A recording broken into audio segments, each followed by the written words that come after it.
Little faith now and then. What the hell good is it? I feel like I want to learn about God. I can talk to you about God. No, you can't. You don't believe in him. Do you not see the pain of your own son? It is not that I don't believe in God. It's that I really don't know.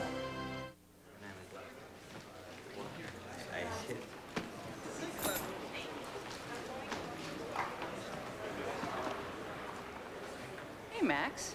Hey, Jane, how's it going? Not bad. Kids are driving me crazy, but nothing new there. How are you doing? Huh? Same old. Hello. Welcome to Tuesday's regular AA meeting. You seen Garvis? Garvis. Yeah, this is our regular meeting. Max, I don't think Garvis is coming tonight. Oh, you haven't heard? What? Garvis slipped. He drank? That's what I heard.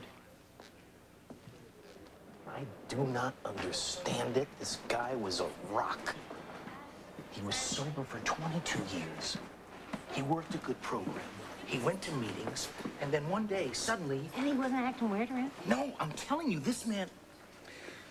If this guy can't do it... No, he can't do it. Max, he did it for 22 years. And then he drank. I haven't been able to get him on the phone. He hasn't been to work in a week.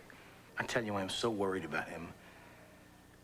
I haven't been able to sleep since I heard it. I think you need to be worried about yourself, Max. Me? Shouldn't you find yourself a new sponsor or something? A new sponsor? Oh, I don't know. I don't know.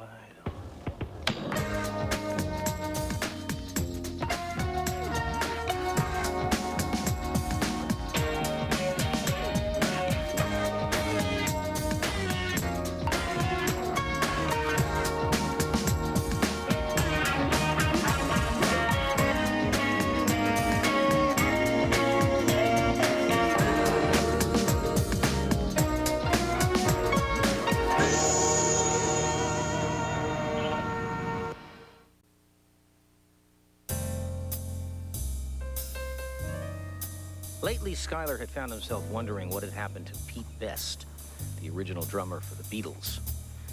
One day, things were looking pretty darn promising for the lad, and the next day, he was just some guy who almost was somebody. How does a person like that start over again?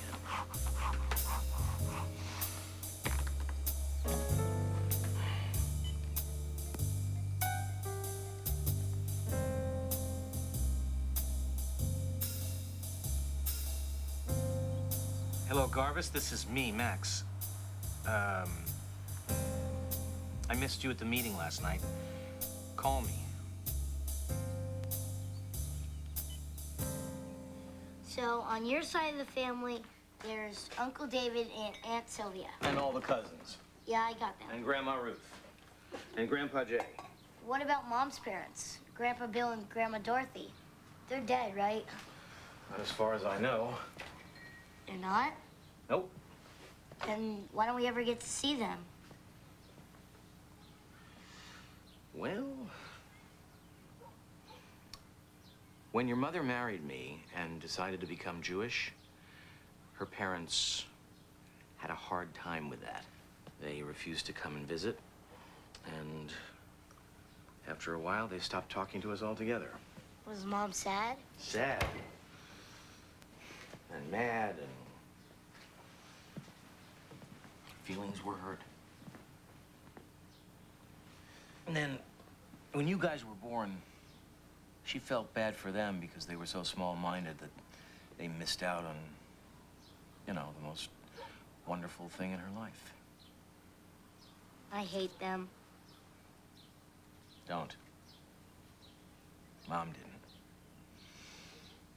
And she wouldn't want you to either. And finally, Angela Davis and her trademark afro. What started out as a political gesture, a way of being authentic, ultimately becomes fashion. Angela herself is quoted as saying that it is both humiliating and humbling to discover that within a couple of decades after the events that made her a public personality, she's remembered as a hairdo. When a movement's symbols become fashion statements, that is the moment that the movement becomes co-opted. The politics of hair. What kind of hair makes a statement today? Sarah, No hair, a buzz cut. what does that say? White supremacist, neo-fascist. Unless it says fashionista. I mean, it's kind of the look now, isn't it? Check out MTV. That's exactly my point. It is getting harder and harder today to make any kind of political statement with your appearance. That's all the time we have. So I'll see you next Tuesday. Read the electric Kool-Aid acid test.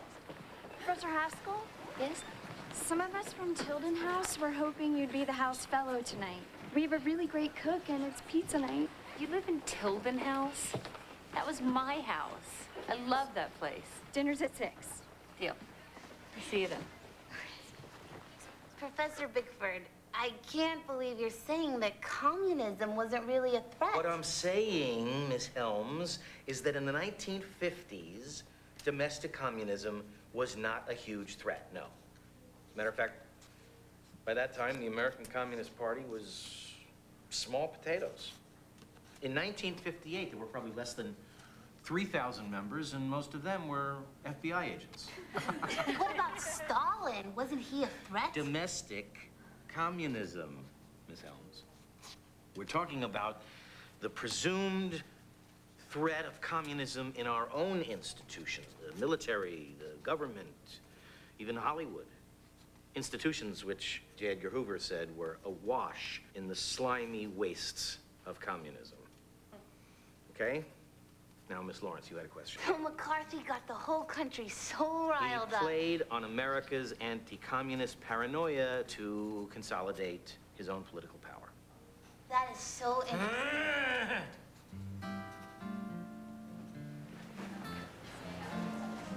Dr. Bickford? Dr. Bickford! Great class today. I got a lot out of it. Thank you, Miss Helms. Thank you. Bye. Bye. When the trustees hired our firm, we just finished consulting for a small women's college in California. They're facing the same uphill battle you are. I'm not sure that you can compare us. Chadwick is an elite institution with a highly academic student body. Even so, the reality is it's becoming less and less feasible for a women's college to sustain itself. I think that Chadwick is still financially viable, Miss Ackerley. The trustees' focus on the financial bottom line misses the point. By trying to force us to go co-ed.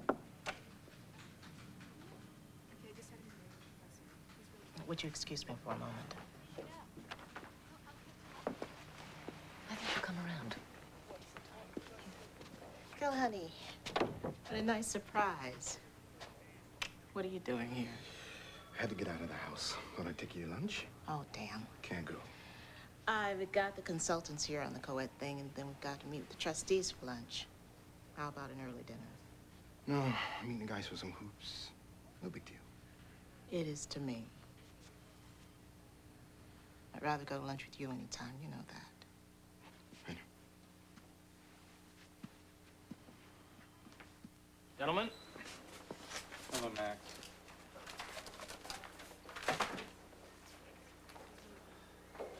Thornhill hasn't come to a department meeting since I've been at Chadwick.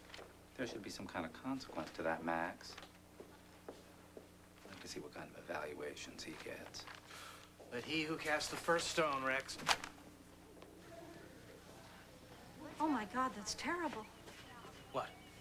Is he still alive? What? Well, where did they take him? What? What? Someone found a wounded coonhound running loose on the turnpike. He could have died! Lorraine! Every time you holler for me like that, you know what I do? No. I put a little check on my calendar. Why? Just for my records. Do you know where my course outlines for next semester are? In your right-hand desk drawer. Your syllabi are in the file cabinet behind you, and your student evaluation forms are in the folder here on the corner of your desk. And, in the interest of a more efficient office, I've put up a notice on the student job board advertising for a student intern. No intern. I don't need a student intern. How would you know? You've never had one.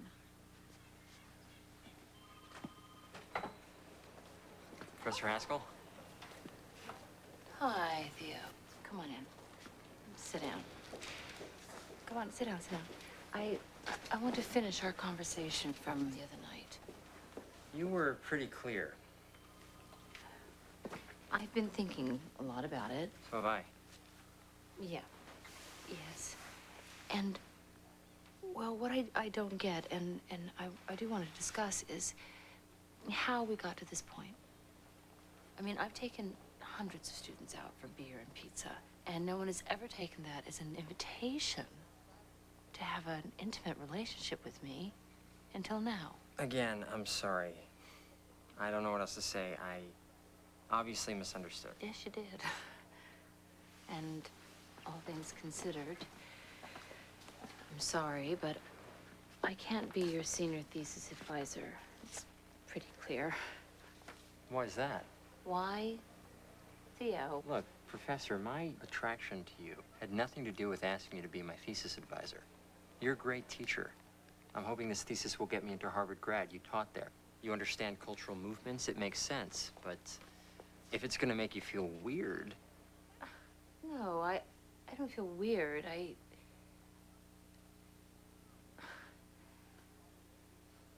don't know. Okay, I'll do it.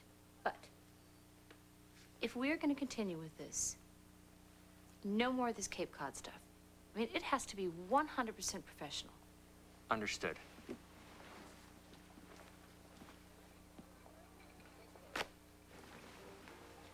Dad, Yeah. What's this? a schedule for Hebrew school at Temple Beth Shalom. I want to be bar mitzvah, and I don't have much time. And when did we decide this? Today, a couple of my friends go to Temple Beth Shalom. I checked it out this afternoon. It's okay, but you're gonna have to join the temple. Whoa, whoa, whoa, hold it. Hold it. Don't I get a chance to discuss this? Why? Mom was Jewish. I'm Jewish. I should be bar mitzvah. Well, you don't have to be bar mitzvah in order to be Jewish. A lot of people aren't. I know, but Mom would have wanted me to, and it was important to her. Plus, I feel like I want to learn about God. Oh. Well, I can talk to you about God. No, you can't. You don't believe in him.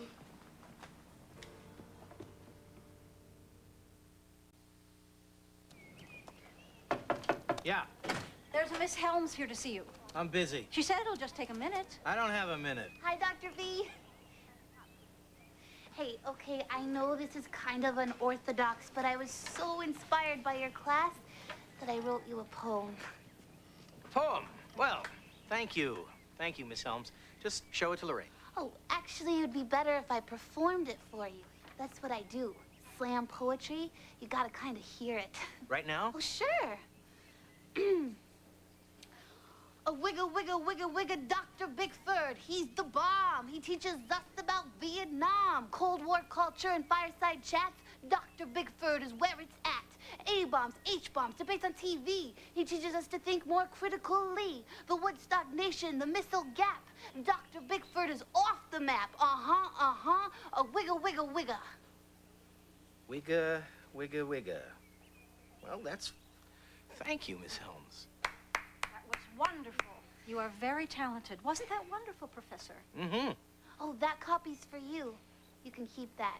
I've already self-published one book of my poetry. Your poem's for my next one. Well, I'm very flattered. Well, there's more where that came from. Sometimes I just can't stop writing. Just writing poetry all day and all night. I guess it's because I have so much to say. You certainly do. Well, thank you very much, Miss Helms. No problem. Okay.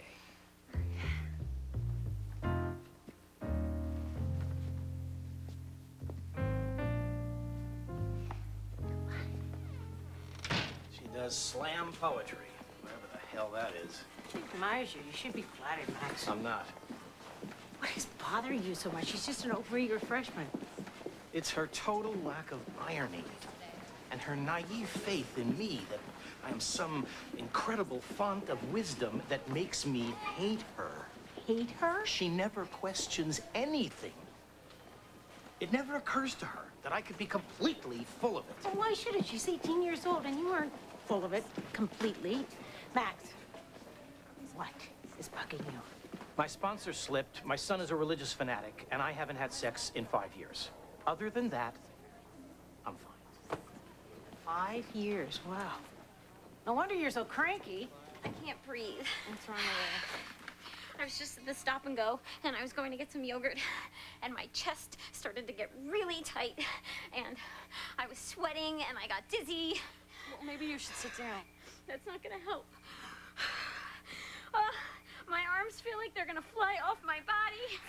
Brenda, you need to calm down. You need to relax. Just be quiet, okay? Just shut up.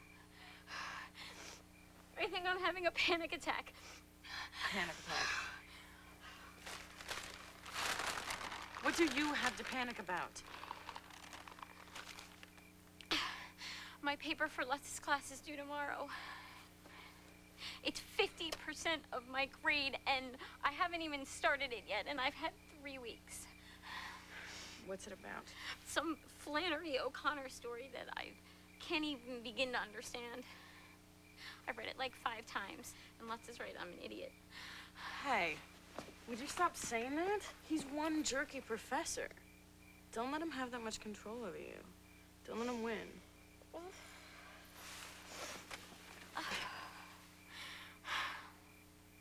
What am I gonna do? I'm gonna stay up all night and you're gonna write your damn paper. How? I'm gonna help you. Hey, English happens to be something I'm pretty good at. Where's your book? I know I'm a little behind the times, but I like Queen Latifah and Salt and Pepper. Yesterday's news. Already? Yes, hip-hop is a young person's game. You only get 2 albums before you're out the door. Yeah, and more than 2. Wow, you're practically a legend. I still listen to the Dead. Now we're talking. You know, 15 years ago, I used to listen to American Beauty right here in this very house. What room were you in? 2C. Oh, that is Grace's room. You want to see it?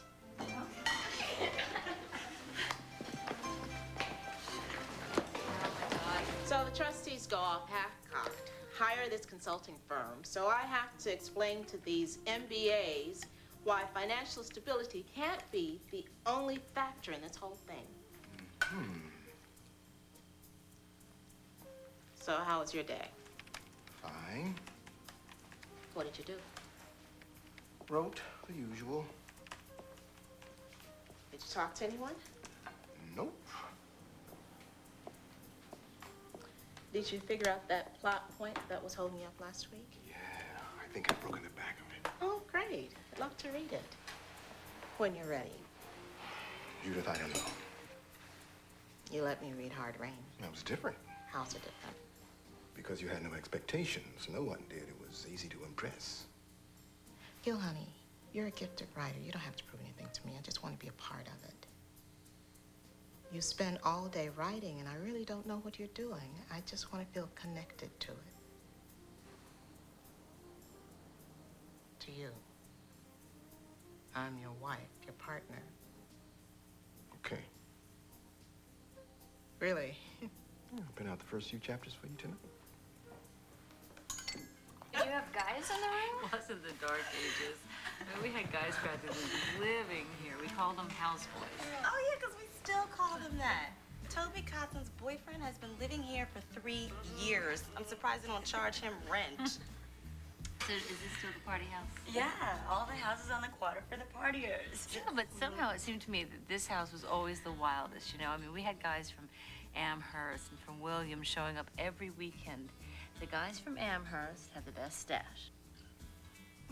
Dr. Haskell, you smoked pot? It was the 80s. Okay, I got caught once smoking a joint in the stalls at Banner Library. Fortunately, it was just this public safety officer who found me, and I was able to sweet talk him out of calling the cops. Haskell, I can't even imagine you here. Well, I loved Chadwick. I did. I loved the education, and It made me feel like I could be whatever I wanted to be. You know, I made incredible friends here. I was in this house for 4 years. It was my home. I grew up here. You guys are so incredibly lucky. You are. This is a time in your lives that you will never forget. Don't piss it away. Cheers. Here's to you. You to Janet. Girl power. For some reason, it had never occurred to Schuyler that his son would have his own feelings about things like God. Schuyler himself had managed to avoid thinking about God for quite some time now. He preferred it that way. God was a mystery. If there ever was a God out there, he or she had never given him solace. The concept raised more questions than it answered. That's not to say it hadn't nagged him on occasion. Hello? Who is this? Yeah. Yeah, no, I can hear you. Where are you?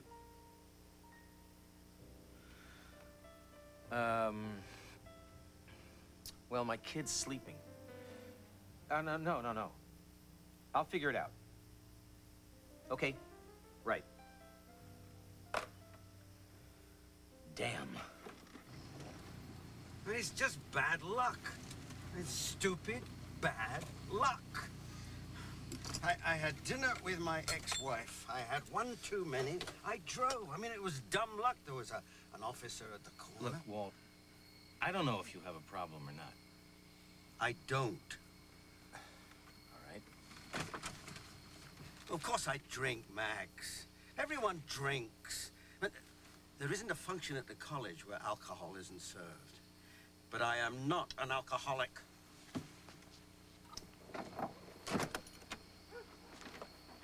Then why'd you call me? Because I knew you'd be discreet. Because I knew you'd understand about this sort of thing. I do understand. You're in a jam, Walt. And I know what it's like. I struggle with this every day. There was a year when I drank so much, I don't remember what my kids were like. I lost an entire year of their lives, not just mine. And I'll never get it back. Yeah, well, we all have regrets, Max. It's part of life. My wife was killed by a drunk driver. I regret that. Very much.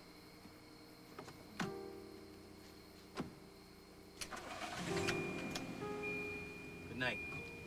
Schuyler felt sad. Just plain sad that life could be so damn disappointing sometimes. And beneath that sorrow, he was beginning to sense another feeling.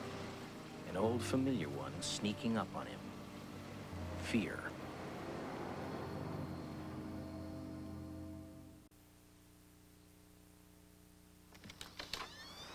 Hey.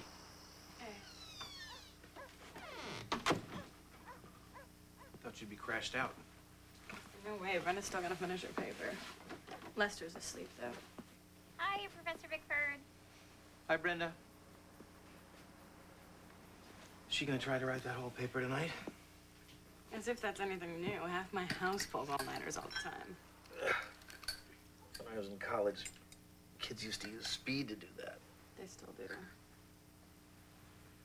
No, Dad. We haven't had that conversation since you were in high school. Look, I did a lot of pot when I was 14, and then I don't know, got sick of it. A lot is like, how much? I don't know, but it's over now, so you can skip the whole anti-drug lecture. You're the one with the problem with that, not me.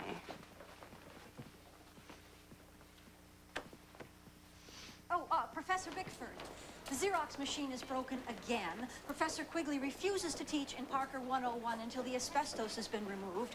And Randall Oliver wants to know why the administrative assistants have, and I quote, better parking spaces than he has. Who is Randall Oliver? New adjunct professor of film studies. Never heard of him. His job is like being nibbled to death by ducks. Well, this will make you happy. I have hired the perfect student intern. Terrific. Oh, hi, Dr. B. Hi, Miss Helms. No. What? No, I am not going to hire Valerie Puffy Helms in there as my intern. When I told her she had the job, she cried. That's because there's something wrong with her. I will not go in there and tell that lovely young woman that you don't want her as your intern because you don't like her. I won't do it.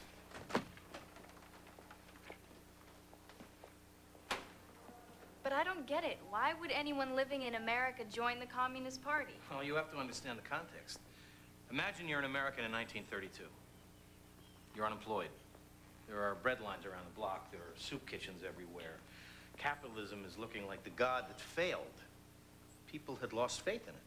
So there was this profound attraction to communism as a realistic alternative. All right, I want you to finish Navasky's naming names by next week, okay? Thanks. Professor Bickford, I need to talk to you about my sequel midterm grade. What about, Miss Helms? I'm really disappointed. I guess I kind of blew it, huh? Why don't you come to office hours, Miss Helms, and we will discuss it then. Okay. I really want to shine in this class.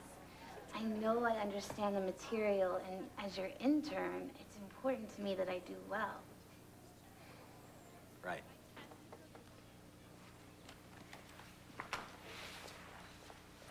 I'm so glad you like my paper. I know I was kind of going out on a limb with some of that Joseph Welch stuff, but I thought I like the way you think, Grace. You got a good mind. Thanks. Oh, I wanted to ask you if you would be the Tilden House Fellow next week. Well, it's very flattering. I'd love to. Professor Haskell did it last night. Really? Yep. What was her topic? You know, I'm not sure she actually had one. It seemed to be about hip-hop and feminism, but then she went off on how wild she was when she was a student here. You know, all the pot she smoked, all the trouble she got into. I guess it was kind of interesting. You can talk about whatever you want. It's not a formal thing.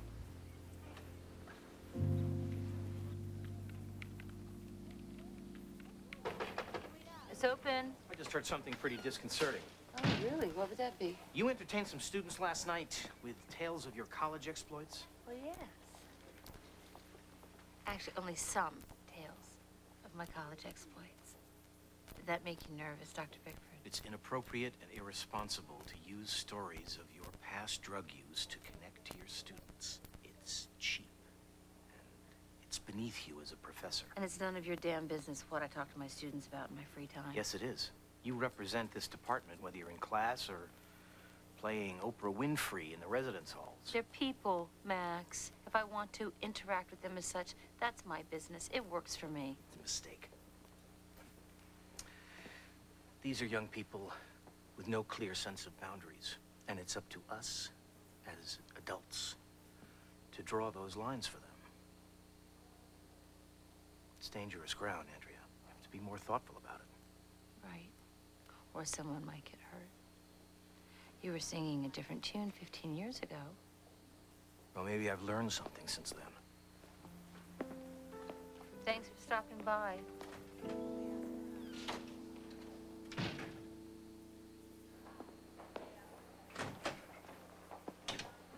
Oh, Valerie Helms is waiting to see you in your office. Go in there and tell her she can't be my intern.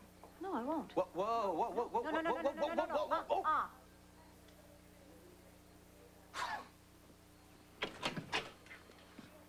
Hi, Dr. B. Miss Helms? Tell me what I could have done to make my midterm better. Well, you could have answered the questions I asked. But I did. No, you didn't. I asked you a specific question about blacklisting, and you gave me the life of Joe McCarthy. Well, I mean, they're related, aren't they? Yeah. Yeah, they're related. Are you sure you're interested in American studies, Miss Helms? I love American studies. And this whole experience with you in the midterm has been good for me because everything like this helps me grow as a person. I'm going somewhere, you know, I really am. I'm going to be somebody, and you're going to help me. I think you have something more to teach me, Dr. B, something more than just school, something about life. Okay. You want to know the first thing I'm going to teach you?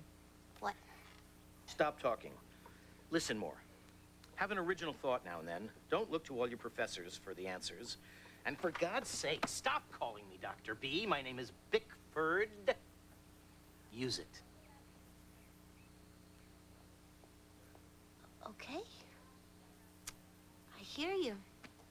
handle that. I'll see you in class.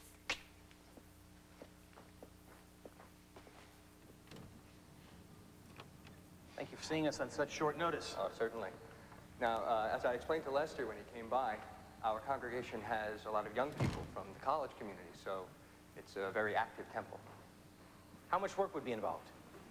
Well, most of our kids started their religious school training in 4th grade, so he's a little behind. To bring him up to speed, he'd probably have to get tutoring, as well as attend religious school. How often? 2 days a week. Awful lot of work, Prez. You up to it? Yep. And we expect all our bar mitzvah families to be very involved. How so? This is an important time in your child's life, Dr. Bickford. There are parent-child days, bar mitzvah family meetings, and so on. From our point of view, this isn't just your son's experience, it's the whole family's experience. Of course. I do have academic responsibilities, and I am a single parent. Dr. Bickford, if the father isn't supportive, it's not going to be the same experience for the son. I didn't say I wasn't supportive, Rabbi Dworkin. I said I had responsibilities. I sense some ambivalence, Professor. Personally, I don't believe in any of this. So, is it crucial to me that Lester be bar mitzvahed? No. Would I be joining a temple were it not for Lester? Absolutely not. Hey. You don't have to do any of this stuff in order to be Jewish, buddy. Your parents are Jewish. You're Jewish. A ceremony doesn't make you any more Jewish. Dad, please, I really want to do this. And I know you don't believe in it, but I'm not like you. Bar mitzvah is not just an empty ritual, Dr. Bickford. It's an enriching experience, a connection to the community and to God. With all due respect, Rabbi Dworkin, I feel enriched and connected to my community already. And Lester? Lester is my concern. Dad. Lester, I need you to run down to my office and get a registration form for Hebrew school from Mrs. Drazen.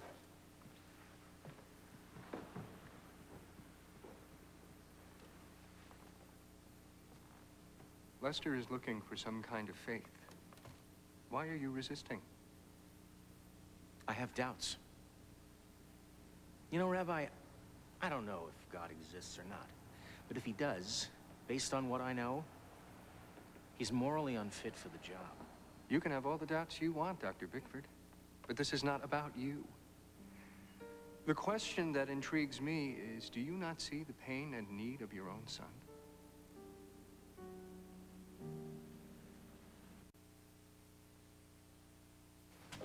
So I'd been to about 6 meetings, and I was totally convinced the whole thing was a load of crap. And then one night, this big guy gets up and starts talking about how he is powerless over alcohol and that by accepting it, it gave him back his life. And there was something about the way he said it. There was something about the way this big, humble guy said that. I just started to cry. Right there in front of everybody. And afterwards, I went up and asked him to be my sponsor. That's how I met Garvis. How long have you been sober? 4 years. It's a night like this that I would be calling him. So I called you.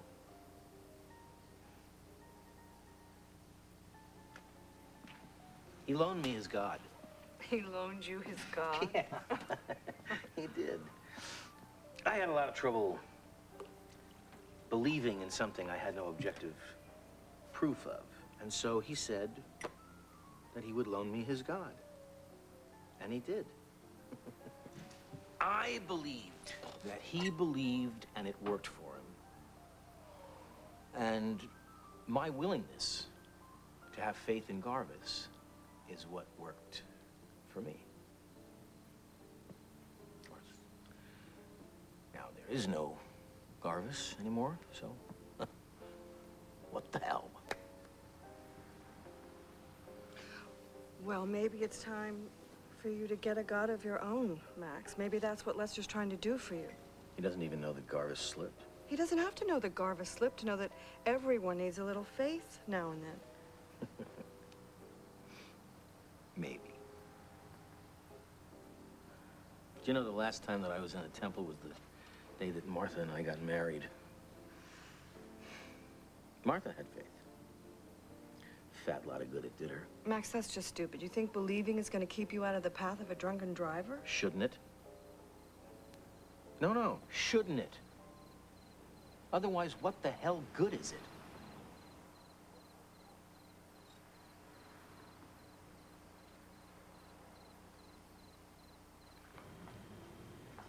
Hey there. Oh, Sorry. I didn't know you were up. Didn't hear you come in. You sneaking around now? Thought you'd be asleep. Working. Finished another chapter. By your knee. A long day. Trustees' dinner, I told you. Right. So you probably didn't have time to read my... No, I did. Careful. So? A mother driven to kill all of her children. Challenging subject. Yeah, well, figured I had to follow hard rain with something more, I don't know, risky. Well, you did. And writing a novel from the point of view of a 35-year-old white woman took guts. I'm proud of you. I'm wiped out. Coming up. So, does it work? Yeah, I think it does. In the beginning, I had a hard time following the flashback Then stuff. maybe it doesn't work. But once I got to know the characters, I was really intrigued. So what you're saying is, you don't like the beginning? No, I'm saying I found the flashbacks confusing. But that's just me. You know how literal I am. I guess. Do you think Grandma Dorothy and Grandpa Bill stopped talking to Mom because she was Jewish? Or were there other problems, too? I don't know. Maybe there were other problems. Yeah. Sometimes kids and parents just have problems. It's your first Hebrew class on Sunday. I thought I'd take you. Are you sure? I could probably get a ride with Ben. No, I want to take you. If you're going to do this thing, I want to be a part of it. Thanks, Dad.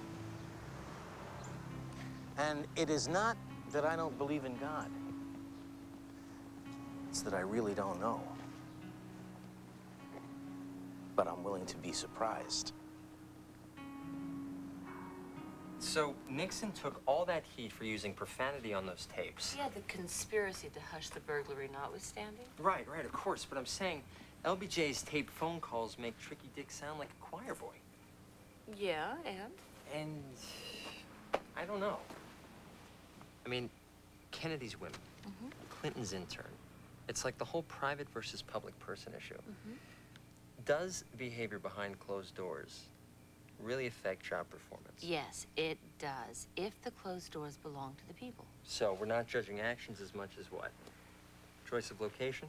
Oh, well, it is relevant. You ever hear of the public trust? Yeah, but what constitutes the public trust? I mean, what's public and what's private? It's a good question, and it is one that we will consider, but not tonight. Oh, I am toast. This is way past my bedtime, but that was a good session, though. Smoke? No. Right. Public trust. That was really stupid, wasn't it? I don't know, for some idiotic reason, I thought you might think that was cool. I actually don't get high that often, I swear. I don't care what you do in your private life, okay? Why don't we call it a night? Or just... Andrea, you're the most amazing woman I've ever met. I think this senior thesis is a really big mistake. I'm in love with you. I'm sorry, Theo. You need to get yourself another advisor. Look, I know you have feelings for me. Oh, I don't! I think you're very intelligent, and I think you're a very nice person, but I am your professor, and this is completely inappropriate.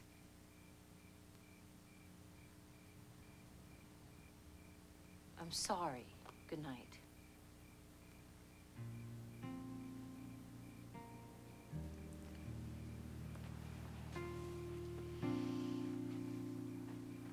Good morning, Lorraine.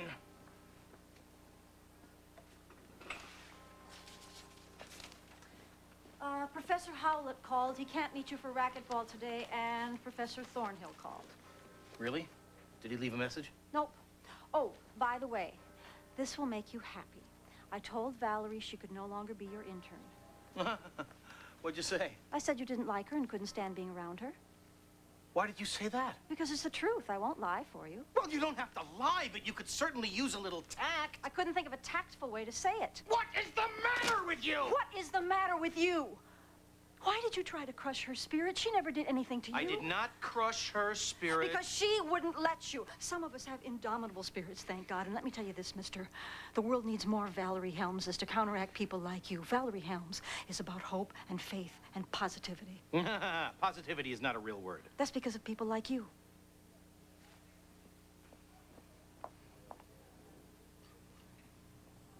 All right. All right. You can tell her she can be my intern. I won't have to. Why not? Because I haven't actually told her that she wouldn't be your intern. What? You didn't fire her? You lied to me? I just wanted you to think about it. What do you know?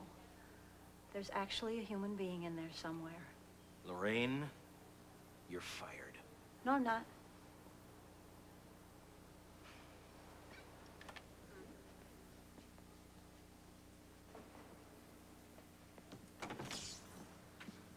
Walt. Are you okay?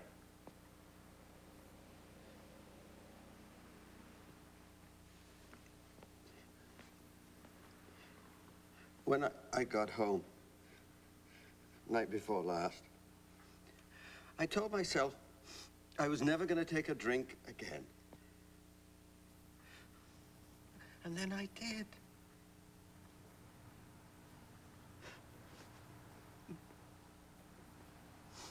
I'm not doing too well, Max. I want a drink. So do I. I thought you were well past that, Max. You're never past it. How does one end up here, in this place, this awful place? I don't know.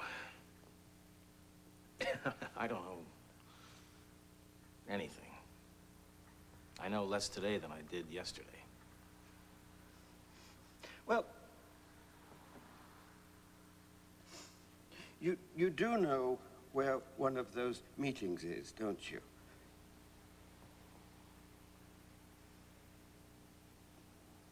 Do you think you could take me with you? Absolutely.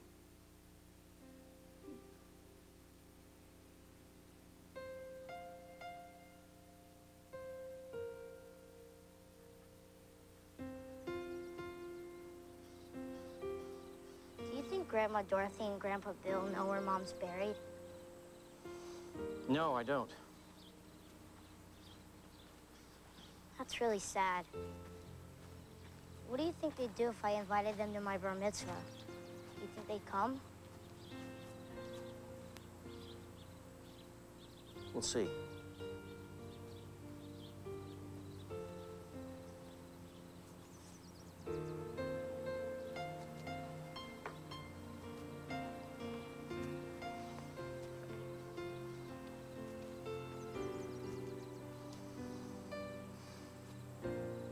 Looking at his son, Skylar realized that despite everything, there was more than enough to be hopeful about.